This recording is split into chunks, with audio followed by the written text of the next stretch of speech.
Bro, Brian De Palma is a god. Sly and Arnie, Beefcake, Body Butter, McTiernan Helmed, 80s glory. Those are the only real action vehicles.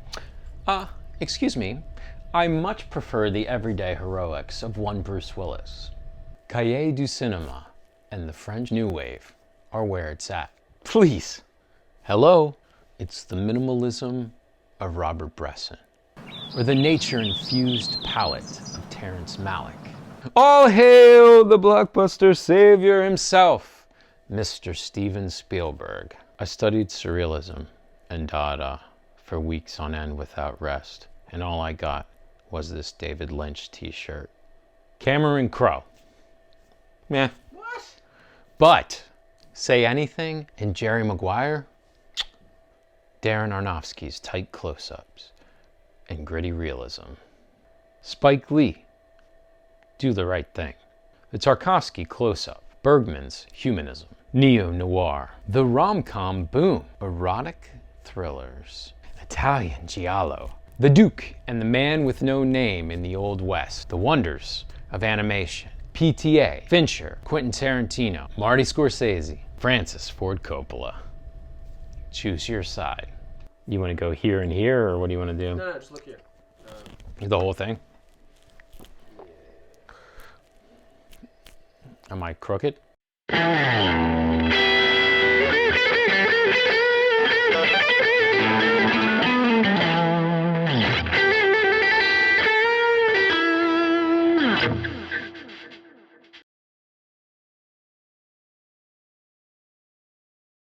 Hello, and welcome to Furman On Film. I'm Nick Furman. What was the intro about?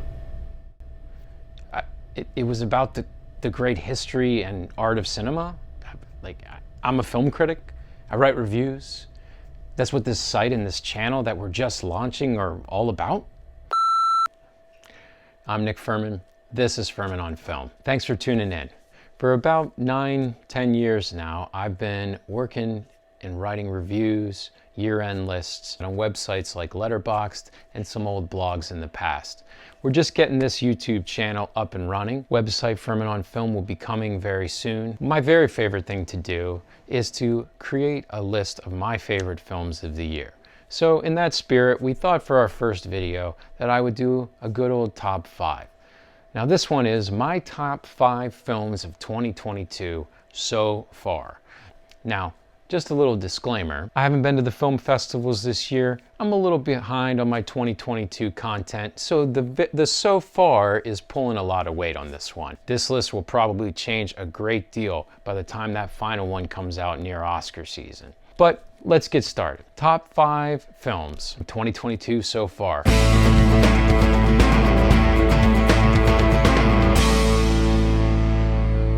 Number 5, appropriately enough, just coming out of Shocktober, is the film X by Ty West. Now this Ty West has really got something. I mean, this guy, but if you go back, you got House of the Devil, you got some old flicks like that, and now he comes back with X. This is a slasher flick, but its aesthetic is all Texas Chainsaw Massacre. Staging, blocking, there's even French New Wave quick edits in this one. He knows how to film a horror flick and to get us invested in characters.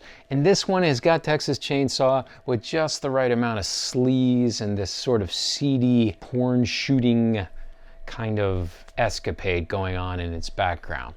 Now, I will say about this movie, there are bigger themes that West is sort of teasing on the sides of it. He's got some comments on aging, on lost relevance, the loss of youth, and he's teasing them out with the Pearl character, which he then goes down the line in his next film, Pearl, which just came out this year as well, and kind of teases them out in full detail. But here he's just kind of hinting at him. He's mostly content to go slashing.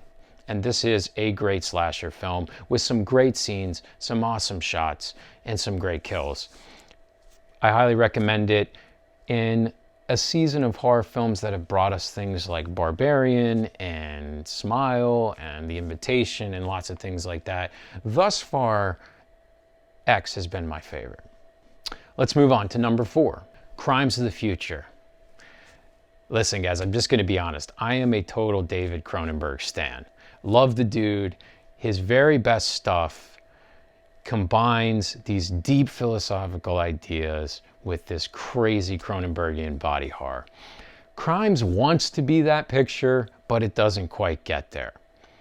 It's playing with ideas, his age-old stuff about technology, the human body, how they're affecting one another. He's given us a bit of a futuristic world and a sandbox to kind of play in with that. Now, I'll be honest, this is, nowhere near the pinnacle, top shelf, Mount Rushmore Cronenberg films like The Fly, Videodrome, The Brood, or even his other late period Vigo stuff like Eastern Promises. But I will say that Vigo is great in this film, and the always smoldering Lea Seydoux gives a really solid performance. But the highlight you'll see is this completely unhinged Kristen Stewart. She's playing this sort of obsequious, obsessive, fawning government agent who's kind of caught in the artistic act that Seydoux and Vigo are portraying or putting on for crowds. Now, like I said, Cronenberg is messing with this stuff, the nature of modern art and displaying it, and cultures of obsession around personality and all of these things. And really, he's playing with one of his favorite topics, the synthetic universe, technology and its advances and changes to the human body. And then it all kind of gets seedy and there's some crimes. And by the third act, we've got this other notorious group wandering around eating purple candy bars. And I don't want to give away too much there spoiler-wise, but I'll say of the films I've seen this year, and I don't think it's perfect, Crimes of the Future has got me thinking more than just about any other. And that, so far, has landed it on my list at number 4. Number 3, After Yang. Now this one is a total tonal shift from what we were just discussing. This is the Korean-American director Kogonada's sophomore effort. After his, what I thought was a fantastic debut, Columbus, a few years back. After Yang is a meditative, melancholic movie that is all about aesthetic. It's all about sort of pristine shots and interiors of places, and just this sort of loss and longing and grief and a meditation on all of those things. Colin Farrell has never been as subdued as you see him here, and in some ways has never been this good. It's just a terrific performance. It's the best opening credits scene you'll see all year long. And then it goes into a deeper rumination on what happens when we interact with technology and artificial intelligence, and how that loss can change and affect us. And as the film proceeds, it starts to explore things like memory and our reconstruction of events in the past. This twists into a third act, which is really solid and which has a few twists of its own before it drives it all home in a finale that I won't soon forget. And that's why I have After Yang at number 3. Number 2.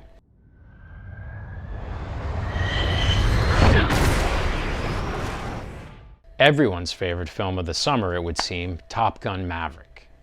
Top Gun Maverick was a risky gamble by old sexagenarian Tom Cruise, and it definitely paid off. This dude refused for years, through a pandemic, had this film shot, had it made, working with the film studio, refused to put it out on a streamer. Said, nope, we're going to stand there and we're going to save cinema. And millions of Americans and people all over the world sat in theaters and listened to Tom tell them how he was going to save cinema and thank you for watching. And then they played this film called Top Gun Maverick, which I've got to say is near the pantheon of film sequels. It is so fantastic, it blows the original away. This film is just crazy, guys. It takes all of the callbacks from the original and brings them up and deepens them and makes them more emphatic. So if you hated the original, you could love this. If you love the original, you'll love this even more. Cruise is actually acting in this film, something he hasn't done in 15, 20 years at this point. Great side performances. Miles Teller has never been better as Rooster. Glenn Powell is an awesome foil. Even Val Kilmer gets a great little scene that I think was done so well and staged so empathetically. It's a terrific ride, but really deep down, this is all about like 80s, 90s action, where you're getting this unnamed enemy from God knows where, storing up plutonium and maybe near the Kremlin, who knows? Joseph Kosinski directs the living hell out of this thing. He gets guys up inside of planes. He's got real footage of jets, and the cinematography, the action is breathtaking. It will blow you away. And all of the tropes are there. You see what's coming a mile away, you fall for it anyway. And the final 30 minutes, oh, by the way, if you're just not into the whole Top Gun thing, how about a Mission Impossible movie? Because that's what that baby becomes down the stretch. The action stunts and choreography are awesome. The practical effects are out of this world. The performances are uniformly great. And I haven't even mentioned the amazing Jennifer Connelly yet. You put it all together, you put in the touchstones of Great Balls of Fire and Talk to Me Goose and all of the old things from the original film, the recurrence of Iceman and Val Kilmer in a very touching thing, and all together you've got the best action film I've seen in quite a long time. So, saying all of those positive things about that, that means number one has got to be something hellaciously good, right? Number one, The Daniels.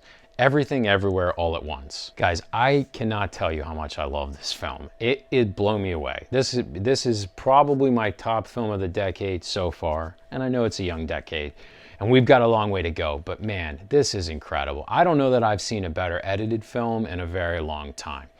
You know, it's so crazy, this film. What it's really about is an immigrant family who's just trying to run their laundromat and pay their taxes and evade the tax collector, played by Jamie Lee Curtis. And we've got Short Round from those 80s flicks, but none of those terrible Asian stereotypes. In this one, he's the caring father, and Michelle Yeoh, and the most powerhouse performance you could see. It's physical. There's all kinds of kung fu homages in this flick.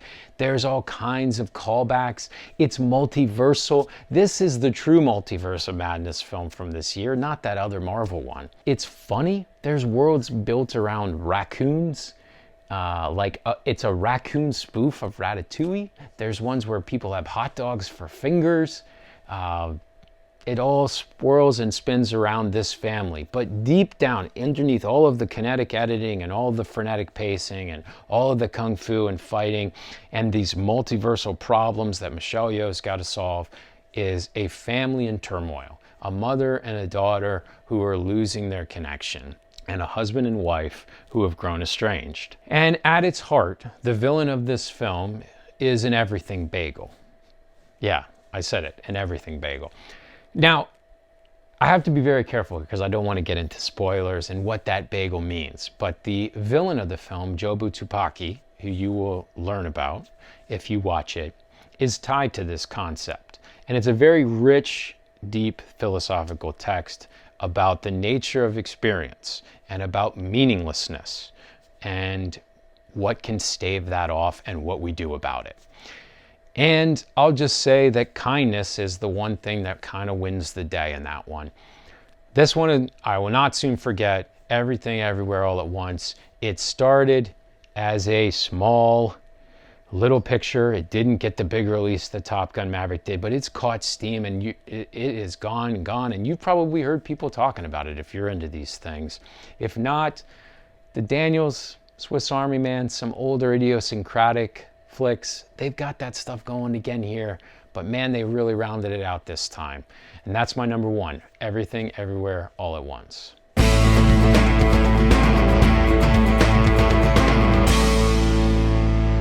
That wraps up our very first top 5 list. I want to thank you guys again for joining us for our maiden voyage here. Please, as you were watching that video, if that stirred up any thoughts for you, things you liked, disliked, some films I need to be watching in the coming days and months, please comment below. I'd love to hear about it. This thing is an ever-evolving list. It's changing at all times, and I'll be excited to read your comments and feedback below. I'm Nick Furman. This is Furman on Film. Stay firm, my friends.